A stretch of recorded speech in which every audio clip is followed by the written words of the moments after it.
Every year, the Hunter Call the Wild adds 2 new maps to the game, one in June and another one in December. But no matter what month it is, as players, we are always excited to talk about what new maps we would love to see come to the Hunter Call the Wild. Today, we are going to look at what it might look like to have an Amazon rainforest map added to the game, as well as what possible species we might be able to hunt on this amazing new map. But before we head into it, let me know in the comments, what map would you like to see added to the game more than any other map? And somewhere in the video, I am going to share a key phrase. Drop that in the comments for your chance to win a 1-month membership to the channel, and we are going to dive right into it. So let's talk about the Amazon rainforest. So the Amazon rainforest is primarily located in South America. It covers an enormous 6.7 million square kilometers spanning across 9 countries: Brazil, Peru, Colombia, Venezuela, Ecuador, Bolivia, Guyana, Suriname, and French Guyana. The majority of the rainforest, about 60%, is within Brazil. The Amazon rainforest covers an area that is twice the size of India, or roughly 28 times the size of the UK, and is thought to be home to 10% of known species on Earth. That is pretty crazy. So hunting in the Amazon rainforest is a crucial activity for indigenous communities, serving as a primary source of food and sustenance. Traditional hunting techniques passed down through generations include using blowguns with poison darts, traps, and camouflage. Now, who would be excited to have the ability to hunt in the Hunter Call the Wild with poison darts and traps? Those are 2 mechanics that we currently don't have in the game, but that would be super fun and super exciting to have. And it is something that definitely would fit well with an Amazon rainforest map. Now, let's have a look at the possible species. Agouti. Agoutis are a type of rodent found in the Amazon rainforest and other parts of Central and South America. They are known for their ability to crack Brazil nuts, which they bury and help disperse the seeds, making them important for the forest ecosystem. Agoutis are related to guinea pigs, but are larger and have longer legs. Agoutis are large rodents reaching up to 2 feet long and 2 pounds in weight. They have coarse hair that can be raised when they are alarmed. Agoutis are known for burying nuts and other food items, which can aid in seed dispersal. They're also wary and can be difficult to spot in their natural habitat. They're considered a keystone species in the Amazon, meaning they play a crucial role in maintaining the structure and function of the ecosystem. Now, the next species we're going to look at is the capybara. You thought the beaver was a rodent of unusual size? The capybara is twice that big, the biggest rodent on Earth. These impressive semi-aquatic mammals are found throughout much of northern and central South America, though a small invasive population has been seen in Florida. They're closely related to guinea pigs and rock cavies, and more distantly related to chinchillas and agouti. Like beavers, capybaras are strong swimmers. Their pig-shaped bodies are adapted for life in bodies of water found in forests, seasonally flooded savannas, and wetlands. Their toes are partially webbed for paddling around, and their fur is long and brittle, perfect for drying out quickly on land. Small eyes, noses, and hairless ears are located high on their heads so that their faces remain exposed and alert when most of their body is submerged. Being alert is important when you're off in dinner for jaguars, pumas, and in the water, caimans. Moving on to the Paca. The lowland Paca is also known as the spotted Paca. This is a large rodent found in the Amazon rainforest. It is a nocturnal animal that forages near water sources. Pacas are related to guinea pigs, capybaras, and agoutis. They prefer areas near water sources like rivers, streams, and marshes. Pacas are primarily active at night, spending their days in burrows or nests. They are herbivores. Pacas are preyed upon by various animals in the Amazon, including jaguars, ocelots, and snakes.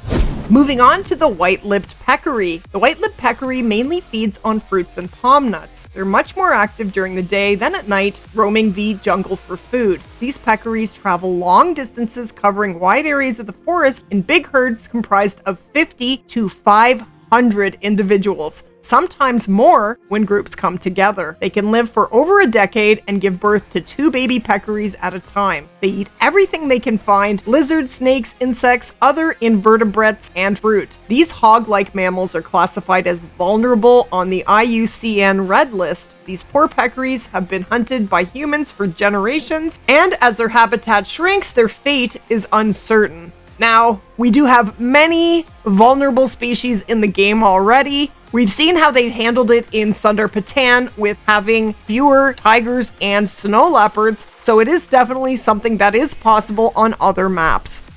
And then we have the Yellowfooted Tortoise. They range in length from 11 to 29 inches and can weigh an average of 34 pounds. Female tortoises tend to grow larger than males. They can live 50 to 60 years. Holy. These tortoises make a sound like a baby cooing with a raspy voice. Tortoises also identify each other using body language. The male tortoise makes head movements towards other males, but the female do not make these head movements. Male tortoises also swing their heads back and forth in a continuous rhythm as a mating ritual. The young are self-sufficient from birth. Moving on to the red howler monkey. The red howler monkey is a species that inhabits the western Amazon basin in countries like Venezuela, Colombia, Ecuador, Peru, and Brazil. These monkeys are known for their distinctive loud howls, which can travel for miles and are considered the loudest land animals in the New World. They primarily live in the rainforest canopy, preferring the upper levels of the forest. They are primary folivores, meaning they eat leaves, but also consume fruits, flowers, and buds. They live in groups of 6 to 15 individuals, typically with a male to female ratio of 1 to 4. They have prehensile tails that can support their entire body weight, aiding them in navigating the trees. The underside of their tails is hairless, providing a better grip. And the next species is the giant armadillo. The giant armadillo is the largest living species of armadillo. They live in South America, ranging throughout as far south as northern Argentina. This species is considered vulnerable to extinction. The giant armadillo prefers termites and some ants as prey, and often consumes the entire population of a termite mound. It also has been known to prey upon worms, larvae, and large creatures such as spiders, snakes, and plants. They have 11 to 13 hinged bands protecting the body and a further 3 to 4 on the neck. They're solitary and nocturnal, spending the day in burrows. They also burrow to escape predators, being unable to completely roll into a protective ball. Moving on to the tapir. With their distinctive snouts and sturdy bodies, tapirs look like a mix between an anteater and a pig. Tapirs and anteaters both have long snouts and are roughly the same size. They also live in the same part of the world. But is a tapir an anteater? Nope. Tapirs have a short trunk, which they use to pull leaves and fruit from branches. Unlike anteaters, they don't eat ants or any other kind of insects. Tapirs don't look like the most aquatic creatures, but can tapirs swim? They definitely can, and are much more graceful in the water than you might imagine. In fact, tapirs are excellent swimmers. They dive down to reach aquatic plants and sometimes walk along the bottom of the riverbed feeding on vegetation. So which tapir species is the most endangered? According to the IUCN Red List, the lowland tapir is vulnerable with a decreasing population. Endangered tapirs include the mountain tapir, Baird's tapir, and the Malayan tapir. Then we have the giant otter. Wouldn't it be so cool to have otters in the game? Yes. Giant otters are the largest of any otter in the world, growing to 1.8 meters. Giant otters live across the Amazon basin in South America. They are double the size of world's smallest otter, the Asian short-clawed otter. Giant otters are very sociable animals and often live in groups of up to 20 individuals. They have a gestation period of between 9 to 10 weeks and usually give birth to 1 to 3 cubs. Giant otters' most common prey is fish, but they have been known to take some of the more feared Amazonian animals such as caiman, anacondas, and piranhas. Giant otters are listed as endangered on the IUCN Red List. Lots of endangered species, unfortunately.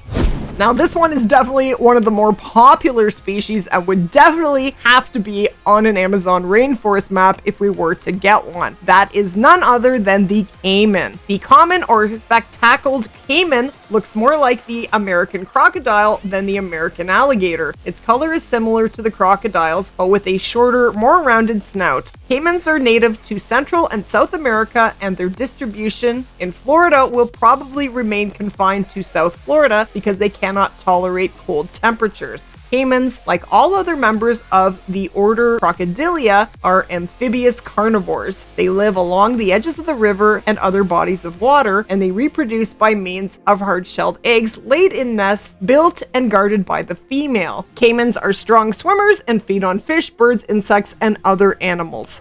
Then we have sloths. Sloths have a highly specialized muscle arrangement that can produce enough strength to withstand the force of a jaguar trying to rip them from the tree. That's pretty crazy. Specialized tendons in the sloth's hands and feet lock into place, allowing them to hang upside down for long periods of time without wasting any energy. This unique locking mechanism is also how sloths are able to sleep while hanging from a tree branch. They have even been known to remain suspended upside down after death. Ew. Sloths are famous for their characteristic bathroom habits. Listen to this. They will only relieve themselves once a week and can lose up to 1/3 of their body weight in one sitting. Furthermore, they will only do it on the ground after wiggling around the base of a tree to dig a little hole. This weird weekly routine remains one of the biggest mysteries surrounding sloth behavior. Sloth eyes are colorblind and can only see poorly in dim light and are completely blind in bright daylight. Thankfully, sloths compensate for such poor vision by having a phenomenal sense of smell and a great spatial memory. And when I type into Google, can sloths be hunted in the Amazon rainforest, it reads yes. Sloths in the Amazon rainforest can be hunted, although it's not a primary or widespread practice. While they are not a primary target for bushmeat, sloths are sometimes hunted for food, especially by indigenous communities. They are also targeted for the illicit pet trade and for medicinal purposes. Now, here is a species that would 100% have to be on this map, or it just wouldn't be right. And that species is the jaguar. Now, jaguars are the largest cats in the Americas and a significant part of the Amazon rainforest ecosystem, playing a crucial role as apex predators. They are found in various parts of the Amazon, particularly in tropical lowlands near water sources like rivers and wetlands. However, jaguars are facing threats due to habitat loss, deforestation, and illegal hunting, leading to a decline in their population. Jaguars are solitary animals and their territories can vary in size, with males typically occupying large areas. They are often found close to rivers where they can hunt capybaras and other prey. Now, I also typed, can jaguars be hunted in the Amazon rainforest? And this is what it read. No, jaguars cannot be legally hunted in the Amazon rainforest. While jaguars are not currently listed as endangered, they are classified as near threatened by the IUCN. So I think they could definitely do something if they were to add jaguars to the game, like what they have done with snow leopards, just with a small population. That would definitely work, and I would be totally okay with that. How would you guys feel? So those are some of the species that we could see on an Amazon rainforest map. And if you did enjoy the video, go ahead and splat that like button. If you are new to the channel, hit that subscribe button, share the video, and leave a comment down below. Let me know if you would love to hunt in the Amazon rainforest. And as always, thank you so much for watching. And I'm going to recommend that you click right here to see what it would be like to hunt in Nunavut, Canada in Call the Wild.